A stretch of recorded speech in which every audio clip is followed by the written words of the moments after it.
The night of October 7th, 1961. The town of Deadwood Creek, a lonely outpost on the northernmost fringe of Alaska.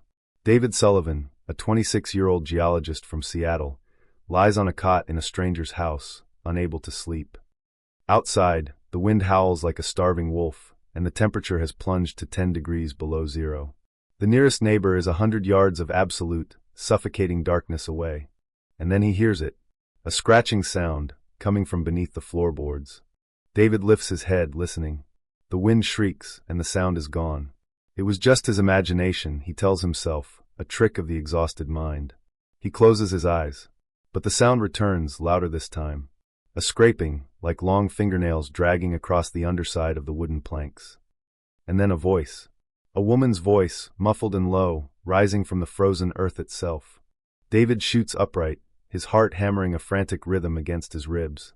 He snatches the kerosene lamp from the small table, its flame casting dancing, monstrous shadows on the walls.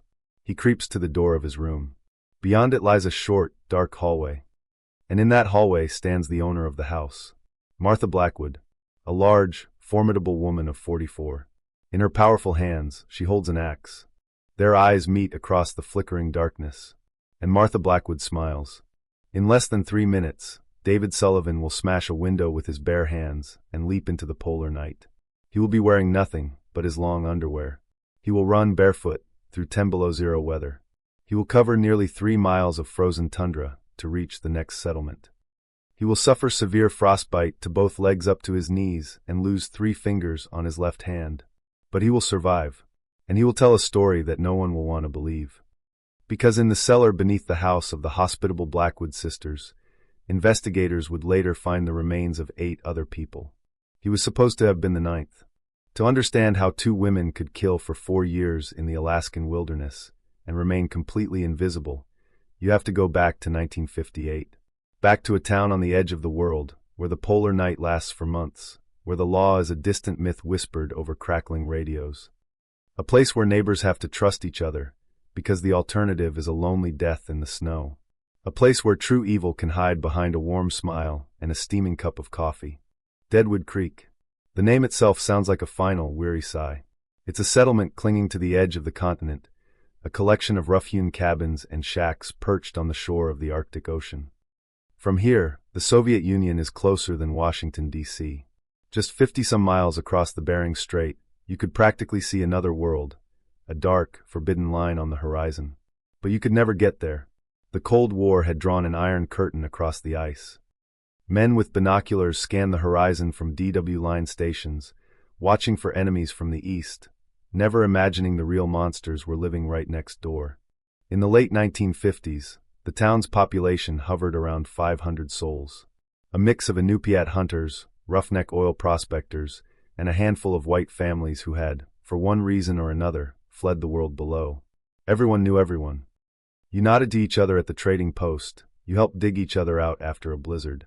You had to. The tundra is a merciless entity, and it does not forgive those who walk alone. The town looked like most frontier settlements of the era. Wooden houses built on stilts, driven deep into the permafrost. The stilts were a practical necessity.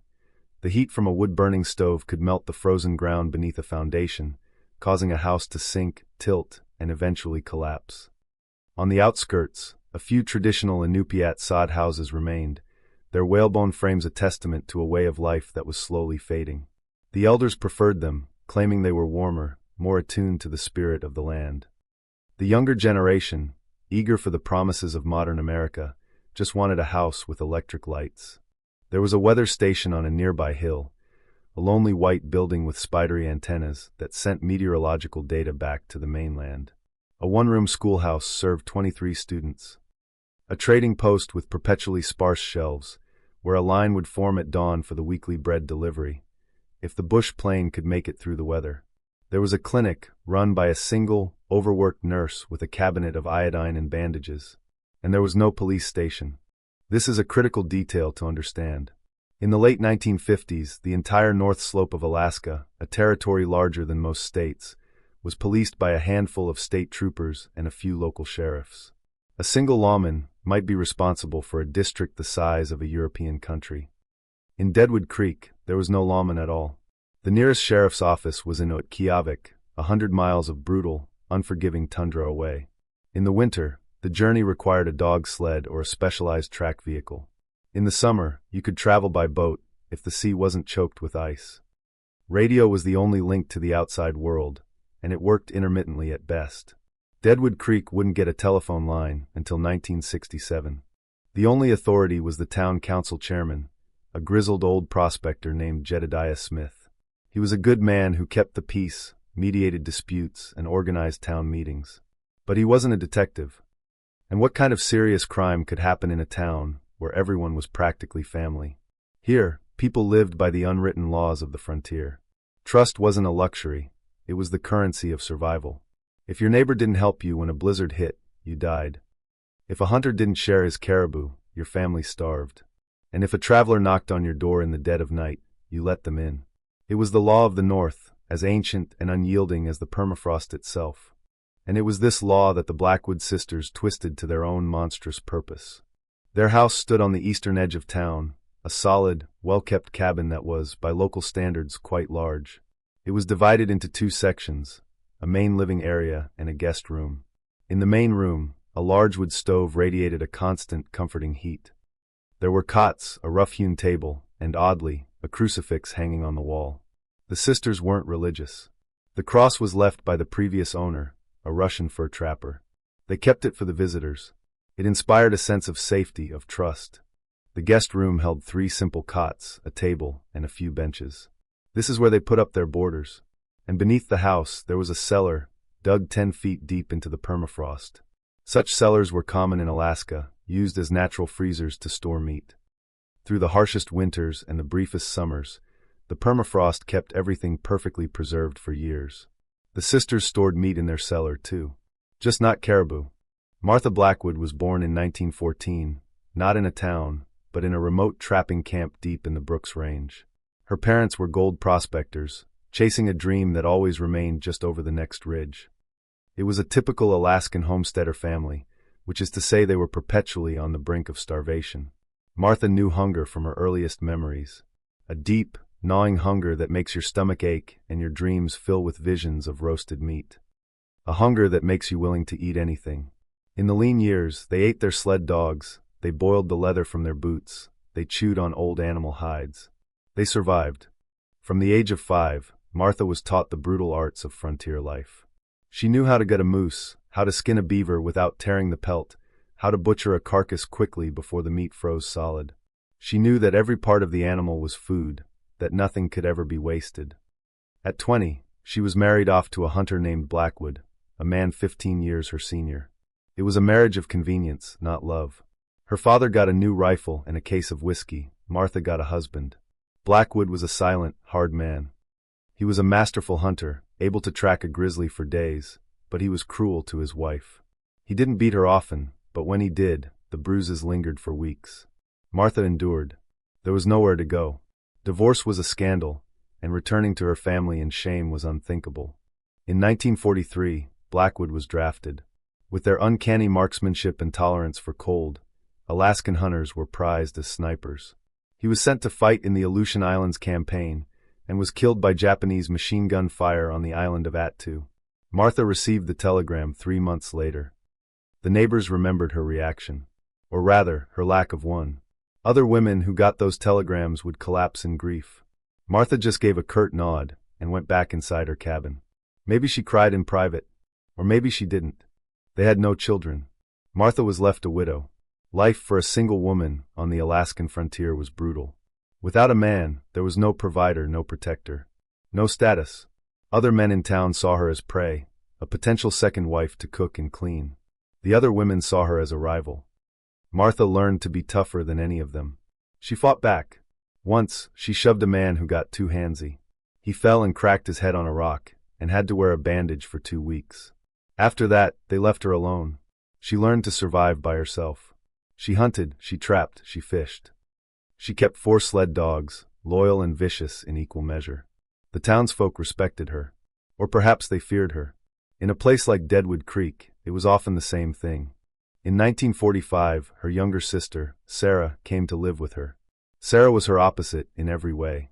Born in 1919, during a particularly brutal winter, she had always been frail and sickly. Her father, who had wanted a son, viewed her as a disappointment. Her mother pitied her, but a mother's pity carried little weight. Unlike Martha, Sarah had been sent to school. In the 1930s, the government began establishing boarding schools for children in remote areas. Sarah spent 5 years there, learning to read, write, and speak English without the rough accent of the frontier. More importantly, she learned how to be obedient. She returned to her parents' camp in 1940. By then, they were old and failing. Her father had gone blind from the snow glare, and her mother could barely walk. Sarah cared for them until they passed away, one after the other. She was left with nothing. The family's meager possessions were claimed by distant relatives. No one wanted a weak, single woman, so she wrote to her sister. Martha's reply was a single scrawled sentence, "Come home." That was the beginning of their life together. The two sisters were like day and night, fire and ice. Martha was large and broad-shouldered, with a heavy gaze and hands calloused from a lifetime of hard labor. Her face was dark and weathered, etched with deep lines around her eyes. She spoke little, but her words carried immense weight. She had a way of looking at people with an unnerving, appraising stare, the way a hunter looks at prey. Sarah, by contrast, was small, thin, and always fussing over something, cooking, cleaning, mending. She smiled often and talked constantly. Thanks to her schooling, she spoke proper English and was warm and welcoming to strangers. People instinctively trusted her. She was the friendly mask, the bait. When the sisters spoke to each other, it was in a private, guttural dialect their parents had used. Neighbors only heard the tones, Martha's voice, sharp and commanding, Sarah's, quiet and submissive. The older sister gave the orders. The younger one obeyed. It had always been this way. And so it was with the murders. Together, they turned their cabin into an unofficial guest house. In a territory where hotels were a rarity found only in the biggest towns, travelers often relied on the kindness of locals. You paid for your stay with cash or goods. The Blackwood sisters accepted both. By the late 1950s, their house was known all over the North Slope. Geologists, hunters, oil surveyors, and the occasional government official all knew you could get a room at the Blackwood place. It was clean, it was warm, and the stew was the best in the territory. The hostesses were a bit odd, sure. Martha was grim, but she was a fantastic cook. Sarah was a chatterbox, but she was cheerful. No one ever noticed that sometimes the guests who checked in never checked out. How is that even possible? How do 9 people vanish over 4 years without anyone sounding the alarm? The answer is simple, Alaska. This was a land of transients. Geologists came for a season, then disappeared back to the lower 48. Hunters went out on the trapline for weeks at a time. Surveyors and drifters came and went with the rumors of new oil strikes. Communication with the outside world was tenuous. A letter could take months to arrive. A telegram was a rare and expensive luxury. If someone didn't return, people assumed they had simply moved on, or that the tundra had claimed them. The tundra was always claiming people. Blizzards, thin ice, grizzly bears. Every winter, someone went missing. It was a sad but accepted part of life. The sisters chose their victims with chilling precision. They looked for loners. Men who were traveling from far away, who hadn't told their families their exact route. Men who would not be missed, at least not right away. The first was Michael Grant. November 1958. The beginning of the polar night. The sun had slipped below the horizon, not to be seen again until February. 3 months of perpetual twilight, broken only by the shimmering, ghostly dance of the northern lights. Michael Grant arrived in Deadwood Creek on November 14th. He was 28 years old, a geologist from Colorado, and a romantic. He was one of those young men in the 1950s who went to the farthest corners of the map seeking adventure. He had read Jack London and dreamed of the North, of finding gold, of testing himself against the wild. After college, he requested a post in Alaska. His parents in Denver were horrified. It was the edge of the world. Bears, savages, unimaginable cold. His mother cried, his father yelled. But Michael was determined. He'd spent a year and a half with a survey team, living in tents and temporary shacks, mapping mineral deposits. He loved it. In his last letter home, sent from Fairbanks in October, he told his parents he was heading to a small village called Deadwood Creek for a quick 2-week survey. "Don't worry," he wrote. "The people up here are good folks. They look out for each other. It's the law of the tundra." He didn't yet know that some laws could be broken. That day, Michael arrived on an old track supply vehicle. The driver, a gruff, bearded man named Sam, dropped him off at the trading post and rumbled away. They agreed to meet back in 3 days. 3 days was all Michael needed to survey the coastline, take his samples, and make his notes. And for those 3 days, he needed a place to stay. The man at the trading post told him he had 2 options: an old Inupiat woman who rented out a corner of her hut, or the Blackwood sisters. "Their place is cleaner," the man said, "and they make a mean caribou stew." Michael chose the sisters. He found the cabin easily. It stood apart from the others, as if it had deliberately distanced itself from its neighbors. He knocked. After a long moment, the door creaked open, and Sarah Blackwood stood on the threshold. She was small and thin, with a welcoming smile on her face. "Hello there," Michael said. "I was told I might be able to get a room here for a few nights." Sarah's smile widened. Of course. Get on in here before you freeze. We've got hot coffee, a warm fire. You can thaw yourself out." Michael stepped inside. It was wonderfully warm. The stove hummed, and the air smelled of wood smoke and simmering meat. Sarah showed him to the guest room, pointed out a cot, and brought him a thick wool blanket. "You make yourself at home. My sister's just finishing up supper. Where you from, stranger? What brings you to our neck of the woods?"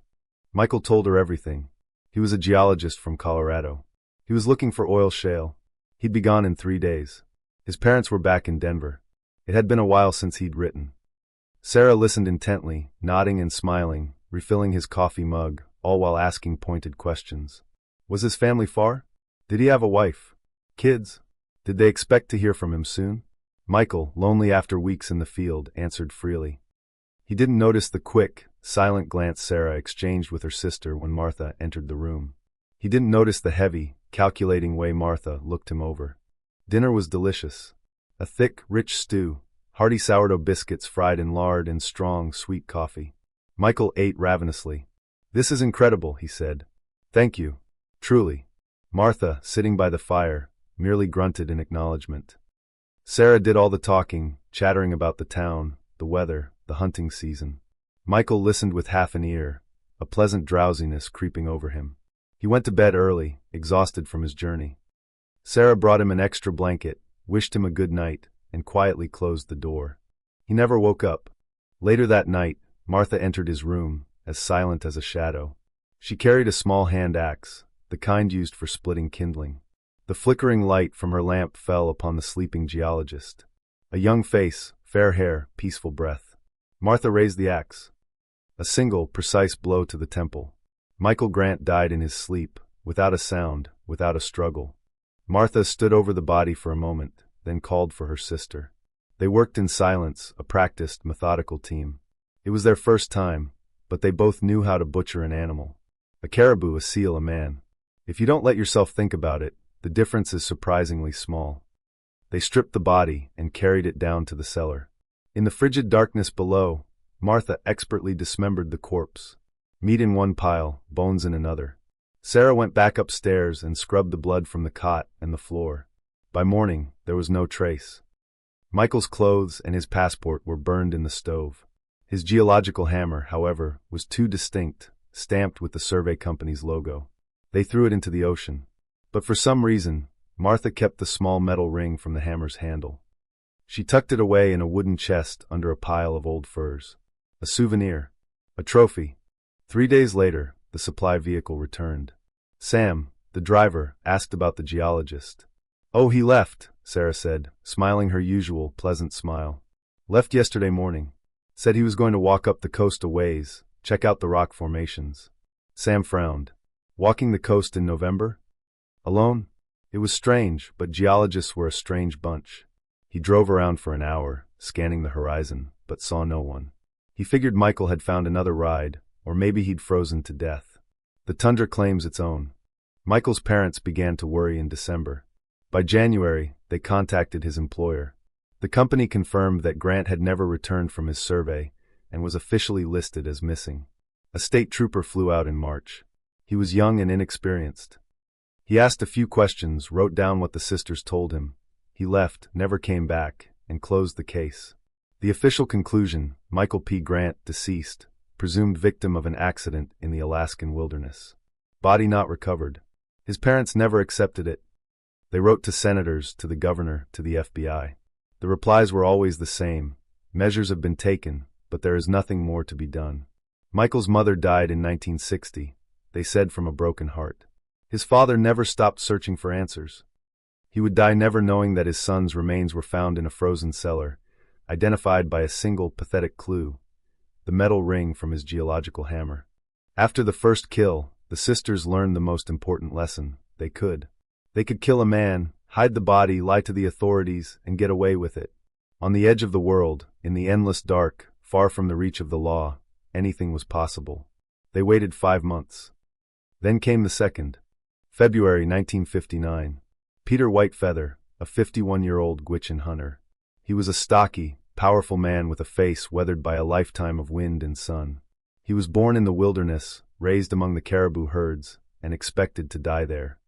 He had a wife, a quiet, hard-working woman named Lena, and 4 children. He loved his family fiercely, though he never said the words aloud. He showed his love through his work, through the meat he brought home, through the safety he provided. He knew the Blackwood sisters, had stopped at their place a few times over the years when he came to Deadwood Creek for supplies. He trusted them. On February 3rd, he arrived in town by dog's lead. His family was running low on flour, sugar, and ammunition. The trading post was nearly empty. "Supply planes due next week," the owner told him, "if the weather holds." Peter decided to wait. He stabled his dogs and went to stay with the sisters. They greeted him like an old friend. Sarah bustled about, making tea, while Martha silently set the table. That evening, they sat by the fire and talked. Peter spoke of his family, of the caribou migration, of his eldest son who was now old enough to hunt with him. Sarah asked, as if making casual conversation, "Does Lena know when to expect you back?" "Nope," Peter said. "She knows I'll come when I've got the supplies. Could be a couple days, could be a week." He didn't see the look that passed between the sisters. That night, Sarah brewed him a special tea. It was an herbal blend, known to local tribes as a powerful sedative. A small dose would calm the nerves. A large dose would induce a deep, dreamless sleep for hours. Peter drank 2 mugs, commenting on the pleasant, spicy flavor. An hour later, he fell asleep sitting at the table. Once his snores were deep and steady, Martha entered the room. In her hand was the long, sharp knife she used for skinning moose. Peter was one of their own people. The axe felt wrong, too crude. This had to be done the hunter's way. Martha leaned over the sleeping man and, with a single, fluid motion, drew the blade across his throat. Peter's body convulsed once, a rattling gurgle escaped his lips, and then he was still. They worked through the night. The body was taken to the cellar and butchered. Peter's prized sled dogs were kept by the sisters. A month later, they sold the team to a hunter from another village, claiming they'd found the sled abandoned out on the tundra. The hunter didn't question it. The tundra claims its own. Lena waited for a week, then 2. Finally, she took her own sled and went looking for her husband. In Deadwood Creek, they told her he had come and gone. She spent 3 months searching, traveling from one remote camp to another, asking everyone she met. No one had seen him. She never found out what happened and died in 1978, believing to the end of her days that her husband had been lost in a blizzard. Peter's body would later be identified by a poorly healed fracture in his leg, an injury he'd gotten as a young man. The bone had set at a distinct, unnatural angle. August 1959. The brief, frantic Arctic summer. The sun never set, and the temperature soared to a balmy 50 degrees. Annabelle Myers, a 33-year-old schoolteacher from Ohio, arrived in Deadwood Creek to take up a post at the one-room school. She was a shy, plain woman who had never married. Life in Ohio hadn't worked out for her. Colleagues found her awkward. Students were unkind. When a job posting for a teacher in Alaska appeared, she jumped at the chance for a new beginning. But there was no housing for her. The school district had a school, but no teachers' quarters. "We'll figure something out by the fall," the town chairman told her. "For now, you can board with the Blackwood sisters." Annabelle lived with them for 1 week. In that time, she wrote 2 letters to her sister back home. The first was filled with wonder. The raw beauty of the landscape, the simple kindness of the people, her charming hostesses who cooked the most wonderful meals. The second letter, written a few days later, contained the first seeds of doubt. "They are a bit strange," she wrote. "The way Martha looks at me sometimes, it's like she's sizing me up. And they won't let me go in the cellar. They say it's just too cold down there." Her sister received that letter in September. By then, Annabelle was already dead. On August 19th, she vanished. The town chairman went to the sisters' house. They said she'd gone for a walk that morning and simply never returned. A search party looked for 3 days but found nothing. They concluded it must have been an accident.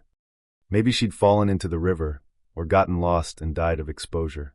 Annabelle was later identified by a small enamel pin she always wore on her blouse, an award for excellence in education. For some reason, just like the hammer ring, the sisters had kept it. A trophy, a souvenir of their work. After the schoolteacher, the sisters laid low for a while. Her disappearance had caused a stir. Too many people were asking questions. But in October, a new opportunity presented itself. Ian Stewart, a 35-year-old bachelor, was a technician at the remote weather station 6 miles out of town. The conditions at the station were Spartan, and Ian arranged to rent a room in the village and commute. He moved in with the sisters. He lived with them for 4 months. Every day he walked to the station, and every evening he returned. He ate the stew Martha cooked and never asked any questions. He had no idea he was eating human flesh. Forensic analysis would later determine that the sisters often mixed their victims' remains with caribou meat in their stews and meat pies. The taste was almost impossible to distinguish, especially if you had no reason to be suspicious.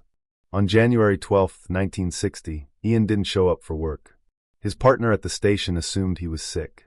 After 3 days, he walked into town to check on him. The sisters told him Ian had left. Packed his bags and said he was heading back to the mainland, Sarah said with a shrug. It was strange, but not unheard of. The isolation of the North broke many men. Ian was an orphan with no family to contact. The Weather Service simply marked him as having abandoned his post. He was identified by a single gold tooth, a luxury he'd afforded himself years before coming to Alaska. 1960 was the sisters' most prolific year. 3 murders in 8 months. In April, it was John Redbear, a 29-year-old Inupiat hunter, the best in the region. He was strong, handsome, and unmarried. He stopped at the sisters' house for one night on his way back from a successful walrus hunt. He didn't drink the drugged tea, so they had to resort to other means. That night, Martha entered his room with the axe. But John was a hunter, and he slept like one. He heard her footsteps, saw the axe, and fought back. He was stronger than both of them combined, but he was unarmed and disoriented. Sarah stabbed him in the side with a knife, and Martha finished the job with the axe. It was the first time a victim had fought back. It would not be the last. He was identified by the traditional tattoos that were still visible, etched into his rib bones. In August, it was Frank Miller, a 42-year-old Vietnam veteran working as a supply chief for an oil survey company. He was a tough, cautious man, but he too fell victim. No one knows exactly how they killed him. He was strong and combat-trained. Perhaps it was poison in his morning coffee, or a blow from behind as he was leaving. His wife, Vera, spent a year demanding an investigation, but was always told it was just another tragic accident. He was identified by a piece of Viet Cong shrapnel that was still lodged in his hip bone. And in December, Mary Little Bird, a 38-year-old widow, was on her way to Fairbanks to find work to support her 3 children. She stopped for one night. She was exhausted and gratefully drank the tea Sarah offered. She never woke up. Her relatives assumed she had made it to the city and started a new life. They were angry that she never wrote. They would not learn the truth for another 50 years. She was identified by a silk scarf with her initials embroidered on it, a wedding gift from her late husband. By the end of 1960, the frozen cellar held the remains of 7 people. The sisters had a system. Sarah was the face. She met the guests, charmed them, and gathered the crucial information. Where are you from? Who's waiting for you? If a guest had close ties and would be missed quickly, they were sent on their way. If they were a loner, Sarah would inform her sister. Martha made the final decision, and Martha was the one who did the killing. The method varied: axe, knife, sometimes strangulation, but it was always at night while the victims slept. Afterwards, she would butcher the bodies in the cellar. They ate the meat, and even sold some of it at the trading post, passing it off as caribou jerky. Why? Why did they do it? It wasn't for money, though they took their victims' possessions. It wasn't out of hunger. By this time, life in Alaska had stabilized. The primary motive, psychiatrists would later theorize, was a dark and twisted codependency. Martha, the dominant psychopathic leader, had spent years molding her weaker, submissive sister into a reflection of her own warped worldview. For them, their victims were not people. They were prey. They were a resource. They were just meat. And they were getting careless. In February 1961, their eighth victim, an electrician named Victor Russo, fought back hard.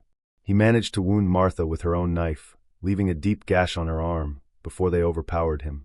The close call made them more cautious. They waited for months before seeking their next prey. That prey arrived on October 7, 1961. His name was David Sullivan, a 26-year-old geologist, a romantic and a dreamer, just like their first victim, Michael Grant. He was in Deadwood Creek to survey the coastline. He was young, he was idealistic, and he trusted people. He was the perfect victim. That evening, Sarah went through her usual routine. The welcoming smile, the hot coffee, the friendly questions. David told her he was alone, that he'd be in the area for a week, and that he hadn't written to his parents in Moscow in a while. But this time, something went wrong for the sisters. David didn't like coffee or tea. He only drank water. The sleeping draft remained untouched in the mug. That night, lying on the cot, he couldn't sleep. The house felt wrong. There was a tension in the air he couldn't explain. And then he heard the sounds from the cellar. A rhythmic scraping. A dull, wet thud. And Sarah's voice, muttering to herself. It wasn't a song or a prayer. It was something else, something deeply unsettling. Imagine the blood running cold in your veins. David rose from the cot, his every nerve screaming. He crept to the door and eased it open just a crack. In the dim hallway, illuminated by a single kerosene lamp, stood Martha. Her face was a blank mask, her eyes dark pits. And in her hands, she held an axe, its blade glinting in the low light. She saw him, and she smiled. In that instant, David understood everything. Not with his mind, but with a primal, animal instinct. He lunged for the window. He didn't feel the glass shatter and slice into the flesh of his hands. He didn't feel the pain. There was only adrenaline. He scrambled through the broken frame, cutting himself on the jagged edges, and fell into a snowdrift outside. The cold was a physical blow, a shock that stole his breath. He was wearing only his thin long johns. The temperature was 10 below zero. And behind him, he heard Martha shouting in that guttural dialect, and the cabin door slamming open. He didn't look back. He just ran. Have you ever felt true, bone-deep cold? Imagine running barefoot on a surface that feels like broken glass, with each step sending daggers of pain up your legs. Imagine running for your life, 3 miles through the pitch-black Arctic night, knowing that behind you, a monster is smiling. He ran until his feet went numb, then he walked, then he crawled. His hands, raw and bleeding, became useless clubs of frozen flesh. He saw a light, a faint, flickering yellow glow in the distance. The lamp in a hunter's cabin. He crawled the last 100 yards on his stomach, his body screaming in protest, and banged his head against the door flap. An old Inupiat man found him, a frozen, half-dead creature collapsed on his doorstep, muttering 3 words over and over again. Axe. Smile. Cellar. At first, no one believed him. The Blackwood sisters? Killers? Impossible. It had to be a fever dream, the ramblings of a man who'd nearly frozen to death. But David insisted. When he was strong enough, he wrote a detailed account of his escape and sent it to the state troopers in Utqiagvik. The letter landed on the desk of Sheriff Miller. He was a veteran lawman, a man who thought he'd seen everything the Alaskan frontier could throw at him. He was skeptical, but something about the terrified geologist's story gnawed at him. He pulled the old case files for the Deadwood Creek area. Michael Grant, the geologist. Peter Whitefeather, the hunter. Annabelle Myers, the teacher. Ian Stewart, the weatherman. For missing persons, all of whom had last been seen at the same place, the home of the Blackwood sisters. It was too much to be a coincidence. In December of 1961, Sheriff Miller and 2 deputies flew to Deadwood Creek. Miller spent 2 days quietly asking questions around town. Everyone said the same thing. The sisters were good people. Kind. Hospitable. Only one old hunter offered a strange observation. The dogs don't like that house, he said. They'll walk a wide circle around it, and you never see birds land on the roof. On the 3rd day, Miller brought the sisters in for questioning. Martha was calm and silent. Sarah was a nervous wreck, talking a mile a minute.